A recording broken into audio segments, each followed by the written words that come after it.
Si è svolta la sesta edizione della manifestazione Sicilia in bolle, 1 o 2 giorni con lo splendido scenario della Scala dei Turchi al Madison, riveduta nel suo iniziale programma dovuto alle limitazioni del Covid-19, ma che ha suscitato tantissimo interesse. Un seminario con degustazione ha caratterizzato la prima giornata di Sicilia in bolle, relativo al metodo Martinotti in Sicilia, che ha visto la partecipazione degli enologi Giacomo Ansaldi e Tonino Guzzo. Sicuramente in un momento così particolare è un atto di coraggio dedicato al mondo del vino, quindi Sicilia in bolle ha avuto veramente questa grande intuizione di ripetersi anche in difficoltà. Sarà un evento che ci darà molte soddisfazioni. Noi oggi parleremo di spumanti, ovviamente di metodi di produzione spumanti, soprattutto il metodo Martinotti, oggi anche chiamato Charmat, per cui saremo molto ben lieti di poter comunicare alla platea questi metodi che hanno reso famoso lo spumante nel mondo e prevalentemente anche in Sicilia. Come la stagione quest'anno? Una grande stagione, commentavamo poc'anzi con il collega Guzzo che veramente non per essere retorici, ma grazie all'andamento climatico e a una produzione regolare siamo riusciti a portare in cantina delle uve straordinarie, soprattutto proprio per la bollicina, perché non essendo stata un'annata eccessivamente calda le uve si sono maturate perfettamente con un quadro acidico ottimale e quindi ci aspettiamo un 2020 all'insegna di una grande bollicina e così magari possiamo cancellare questo momento di dramma del Covid. Aspettavamo a luglio, però alla fine è arrivata ad ottobre e speriamo che vada tutto bene. Ci sono i presupposti perché tutto vada bene, i controlli, siamo tutti monitorati, siamo tutti a distanza, quindi speriamo bene. Ecco, che annata si prevede? Parla annata di vino 2020, annata di vino 2020 paradossalmente è annata veramente tra quelle più belle, sì, molto buone. L'appuntamento di questa sera è un po' particolare, qui in sala con tanti enologi, insomma una platea qualificata. Di cosa parlate esattamente? Questa sera parleremo del metodo di spumantizzazione in autoclave, Martinotti o Charmat, i francesi lo chiamano Charmat, noi che siamo italiani campanilisti lo chiameremo Martinotti.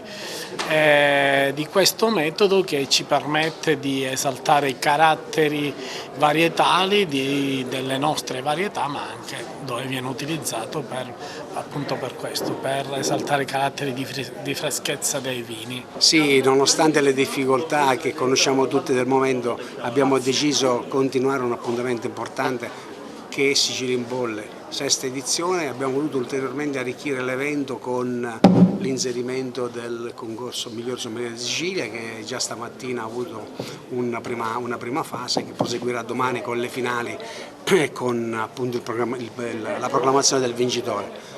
Un evento importante che dimostra come l'associazione regionale crede molto in questo evento e di conseguenza cerca di investire tutte le energie possibili che è in grado di mettere in campo. Apriamo subito dopo questa intervista con il metodo Martinotti, ad esempio, che è una produzione siciliana molto oramai apprezzata e riconosciuta un po' anche fuori, diciamo, i nostri confini regionali, e da questo iniziamo il nostro Sicilia in bolle per promuovere intanto un prodotto e poi per consolidare i vari gemellaggi che abbiamo fatto negli anni con Altalanga e per la prima volta Altalanga quest'anno e il Trento Doc per il terzo anno, per così dare un termine di paragone e di crescita anche al nostro movimento, che non, per carità, dico come qualità, secondo me già ci siamo, però sono dei mostri sacri che già sono ben consolidati in ambito nazionale e internazionale.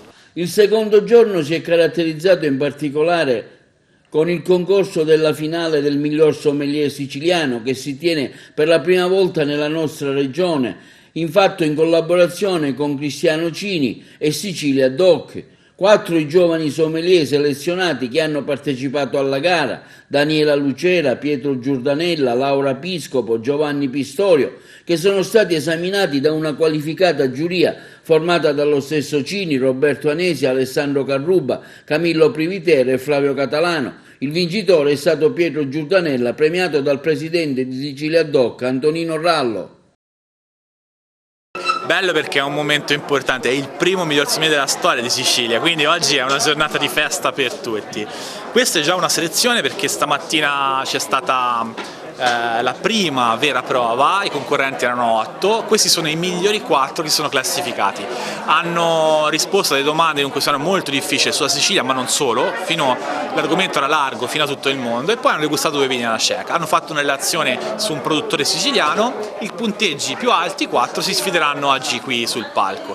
Playoff, quindi 2 coppie che si scontrano, i 2 vincenti, la finale vera e propria che sarà a 2. Oggi degusteranno alla cieca, vini siciliani, e vediamo se saranno così capaci di riconoscerli, ma sicuramente sì, visto la loro grande preparazione e grande professionalità. Avranno a che fare con 2 commensali, come in un ristorante, una simulazione, che gli chiederanno di fare decantazioni, gli chiederanno un po' di cose sull'abbinamento cibo-vino e altre situazioni. E poi la prova finale è sulla comunicazione, quindi ci saranno un personaggio, anzi un'etichetta all'inizio siciliana molto conosciuta, un territorio siciliano e un personaggio sempre siciliano. Vediamo chi sarà il primo vincitore del miglior sommelier di Sicilia. Le fasi successive quali sono? Chi vincerà oggi andrà a fare il miglior sommelier d'Italia, quindi sarà a rappresentare la Sicilia tutta intera nel contesto nazionale. Bene, perché finalmente avremo un concorrente siciliano per la prima volta che approderà fra un mesetto e mezzo, anzi sì, primi di dicembre, quindi tra poco, alla fase finale che si svolgerà probabilmente in Firenze alla Leopolda. Che effetto fa vincere il primo concorso qui a Sicilia in Bolle, a Real Monte, la finale, il miglior sommelier della Sicilia? Ma l'effetto non ce n'è solo uno, è tutto un insieme di sensazioni. Sicuramente sono felice perché è stato un periodo lungo di studio, tanti sacrifici, soprattutto studiare la notte quando gli impegni di lavoro, gli impegni della famiglia, che ringrazio tantissimo, mi sono stati molto vicini, però adesso c'è grande soddisfazione, ma da domani continuiamo a lavorare per migliorare sempre.